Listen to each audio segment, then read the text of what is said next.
વર્ષની જ આપણે વાત કરીએ તો અત્યારે ડુંગળીના ભાવ જ્યારે 800-900 રૂપિયા પ્રતિમણ ખેડૂતને મળતા હતા ત્યારે કેન્દ્ર સરકારે એ ડુંગળી પર નિકાસ પર પ્રતિબંધ મૂકી અને ડાયરેક્ટ 200-250 રૂપિયાએ લઈ આવી.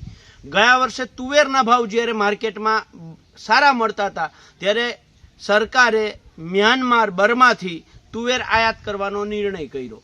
એના આગલા વર્ષે કપાસના ભાવ જ્યારે આપણે સૌ જાણીએ છીએ કે 2500-2600 રૂપિયાની આસપાસ જ્યારે થઈ ગયા ત્યારે જ કેન્દ્ર સરકારે નિકાસ પર પ્રતિબંધ મૂક્યો અને કપાસનો ભાવ ગગડી અને નીચે આવી ગયો. એના આગલા વર્ષે એટલે કે 2020-21ની અંદર જ્યારે ખેડૂતોની ડુંગળી માર્કેટમાં આવવાની હતી ત્યારે જ કેન્દ્ર સરકારે 5 લાખ મેટ્રિક ટન ડુંગળીની આયાત કરવાનો નિર્ણય કર્યો.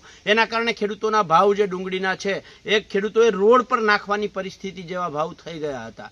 ગયા વર્ષે ઘઉંના ભાવ થોડાક અપ થયા, થોડાક વધારો થયો એટલે તરત જ સરકારે નિર્ણય કર્યો કે અમારી પાસે જે ગોડાઉનની અંદર ઘઉં પડ્યા છે એને અમે ખુલ્લા માર્કેટમાં મૂકીએ છીએ.